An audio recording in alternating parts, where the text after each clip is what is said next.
Colleen, how are you? Fine. It's How are you? super excited to have you here. Francis, it's lovely to be here with you. Yeah. Thank you. I just recently found out you're not just a fashion designer, you're like so many other things Thank you. Yeah. that I didn't want to ask before I got into all of those amazing details.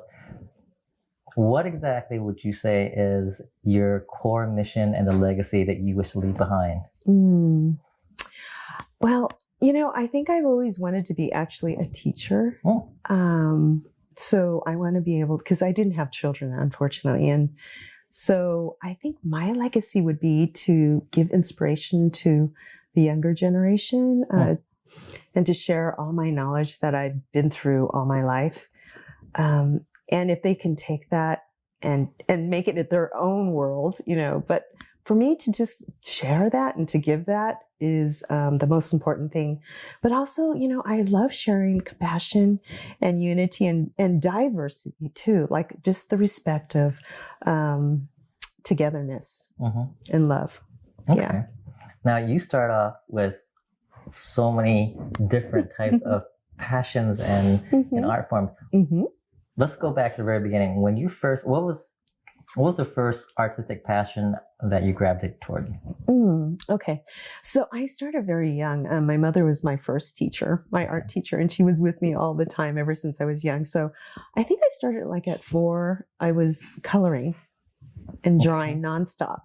And then she took me to a fabric store, and she actually helped me choose my actually she would make my dresses. So I would go to Britex and she would take me there and I would choose my fabrics for every dress that I had to wear for a holiday or something like that. So I started developing my sense of color and fabric and texture at a very young age. And then she would make my dress for me. And then she was almost like my art buddy.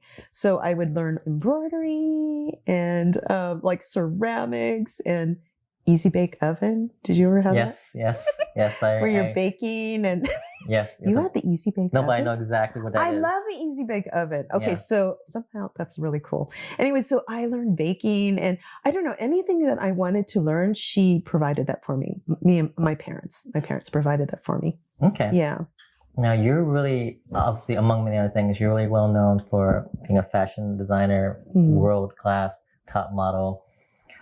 That you could have gone into painting, you could have gone into cooking, you could have gone into performance. What was it about fashion design that really attracted you toward the other art forms that you were exposed to? I think I was really inspired by style. And it was innate in my mother. She was very stylish, from interiors to everything that she wore, even just caring for herself. So I developed that character too, and I wanted to be just like my mother. Okay. And also my aunts were also very stylish too. So it was just during that 1950s era when both my parents, they were raised in a very stylish time, and they were American Chinese, so they were very stylish.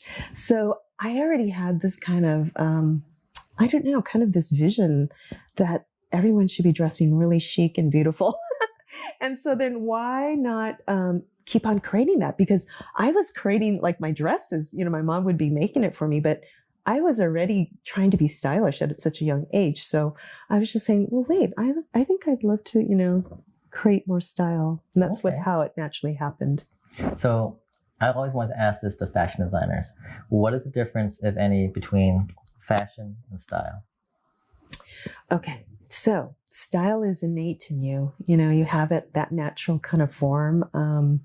There's a cadence to it. There's this kind of grace to it. Okay.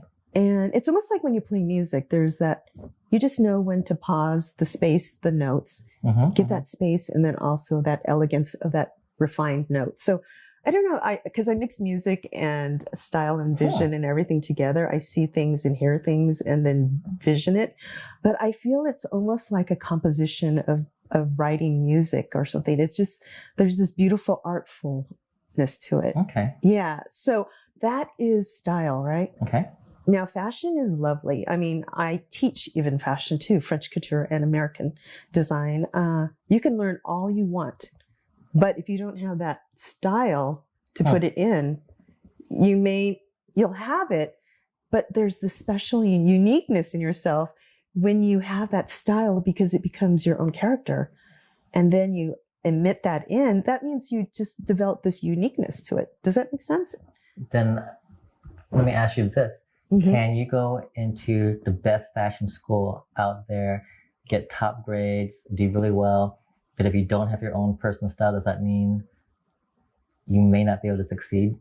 Well, you might succeed in a big corporation, but you'll never have your own atelier space. Or like I have my own business because I'm so confident in my work, my style, that I just want to have my own name and carry my own legacy. I see. It's Colleen Quen. I'm not working for a company. Got it. I'm working for myself because I believe in my style and I want to dress everyone that loves my work too. That I'm a visionary. Okay. I'm here to inspire people. Okay. Just like through my art. Okay. So I'm seeing almost two parts of it. Fashion is more about technique, while style is about authenticity. Yes. Excellent. Yes. Right? Okay. And now it sounds like everything that you do in terms of your art form, there's a story behind it. Like that you actually want to There's share a story, purpose. right? So is there an overarching story that you tell in your fashion and your style? And what is that? So again, if you look at my work, I'm always inspired by Mother Nature. And I'm always inspired. I'm not inspired by other designers. I'm inspired by what God has given us. And if you just, our treasures are actually right in front of us. You're a treasure. So are you. You're going to be an inspiration for me for my next collection. But but even just taking a walk in Mother Nature and you'll see the beautiful butterflies, and every butterfly has its own distinct beauty to it. Like, why not? And even a flower and the fragrance. And so I want to be one of those designers where I take Mother Nature and I get inspired by it and I pay homage to them. So if you notice, like all my designs are inspired by usually flowers, butterflies, or sometimes architecture too, I would say, but anything that surrounds me, whatever that comes in my life that inspires me, I take it and I run with it. I pretty much live in the present moment. Okay. As a designer. I love that mission of yours. But there's something here that I also want to ask. You said that your mission and legacy is to bring happiness, joy, harmony, and peace within the cultures, right? Yes.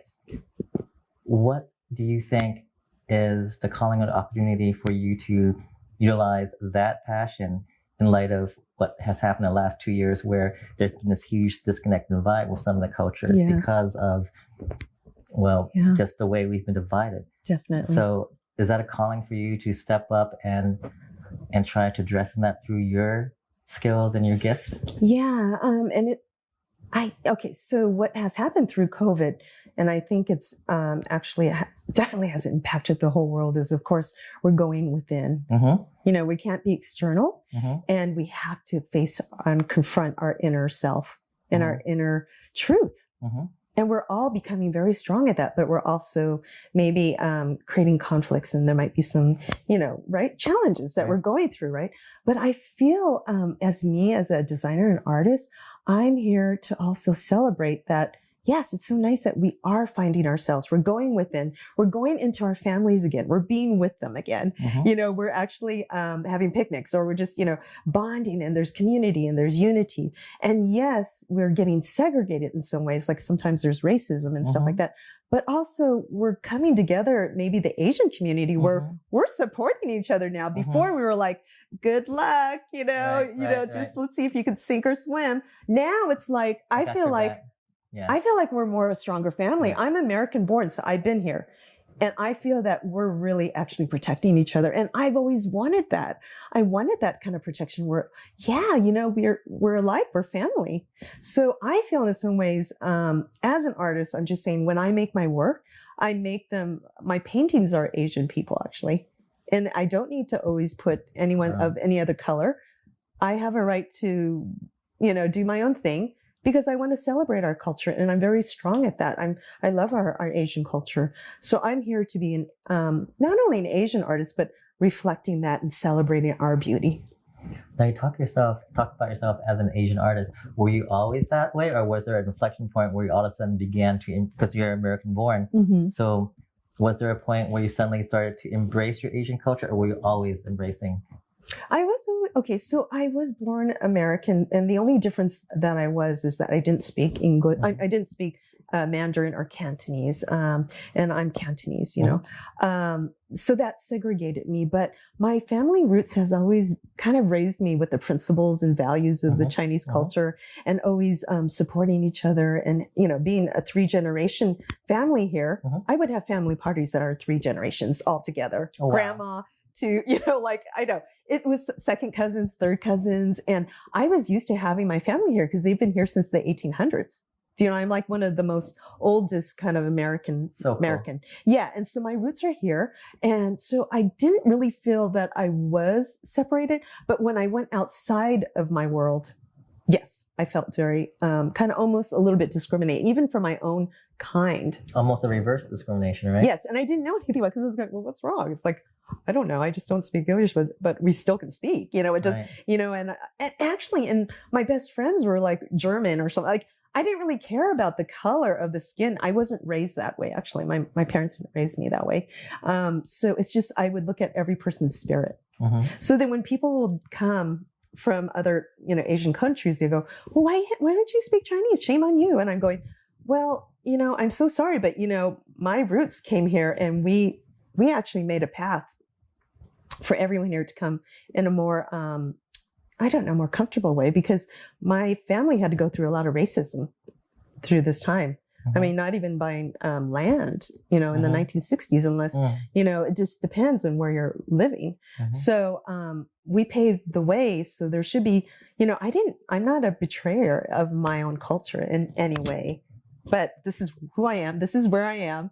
And I'm really proud of being Americanized and Chinese at the same time. But I do treasure our Chinese culture. I really do. It's all about the bonding. And I never actually moved far away from my parents. I stayed with them, close by all the time too. So that's really, we stay really close knit all the time. We're always there for each other. Beautiful.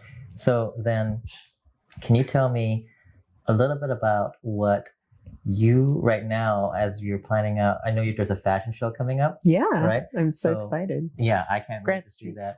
Can you tell me what that fashion show's vision is? What is the impact you want to make in that, and the message you want to share in that one?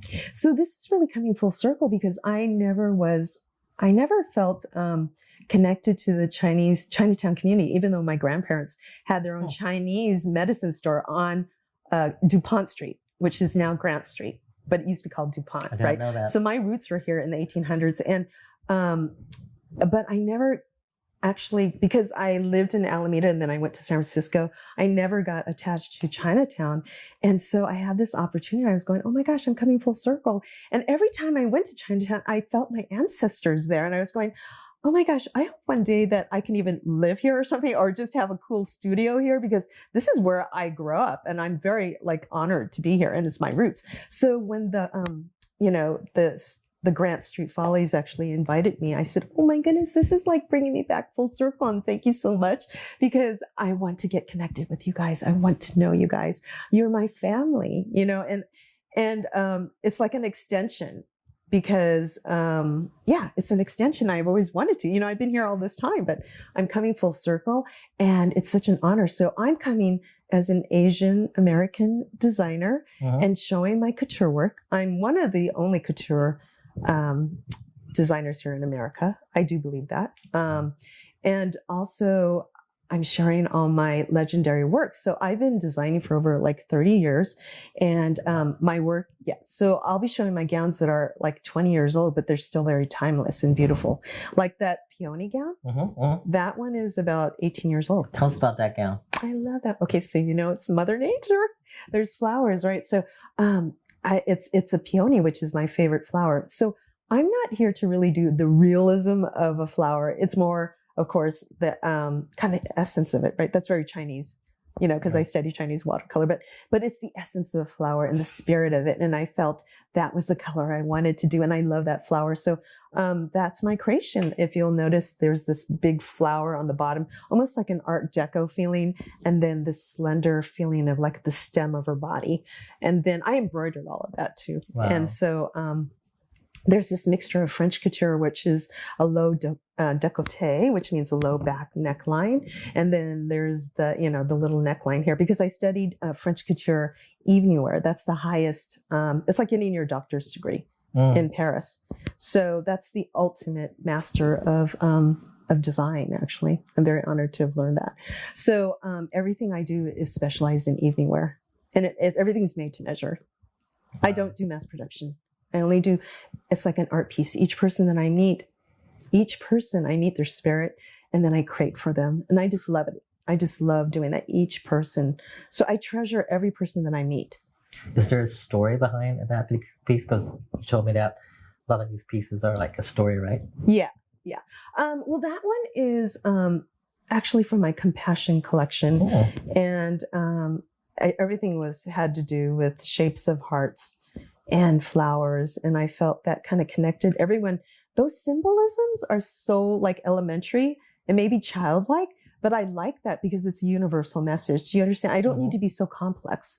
I can make a symbol of a simple heart, and you'll see it in my artwork as well. But the simple heart or a flower is universal. Everyone will understand it. And I want my messages to be understandable, not complex. I can totally relate to that too. So we have a few minutes left. Okay. Is there any insights in life and personal, professional development that you actually want to share with the viewers right now? Personal development. Personal? Yes, I actually love to hear personal development, because I feel like that's the extension of professional development. Okay, so I am a very dedicated person, and I love my passions, and I do everything 100%.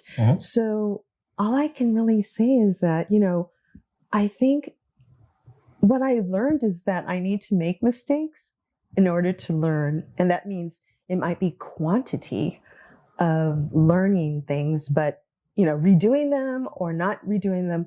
But as you get to this kind of multitude of quantity, you eventually get into quality. And that's where I'm at right now in my life. So, from 20s to 30s, I was just working a lot and, just learning so much. And then, oh, wow, this is really, and I don't know, just, it's always these, okay, I'm learning this and that.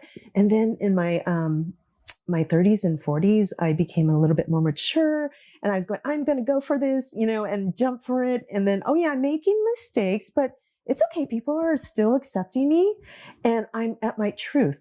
So the most important thing too, as I wanted to say, is that wherever you are in life, you are always going to be learning. And that's the way that you mature. And that's the way that you learn. And also that's the way that you grow. And you become even better. And we need to do that in order to teach other people. And also just to appreciate the process and be grateful. Because if you get things too easy, sometimes you're not even grateful for what you've just reached.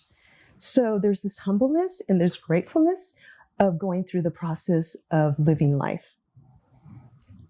I could not agree more with that advice, and it's something that I try to practice every day as well too. Me too. And I think that's all the time we have. So thank you again for stopping by and sharing all your words of insight, life lessons, and being able to support us through culture, your beauty, and of course your fashion. Thank you, Francis.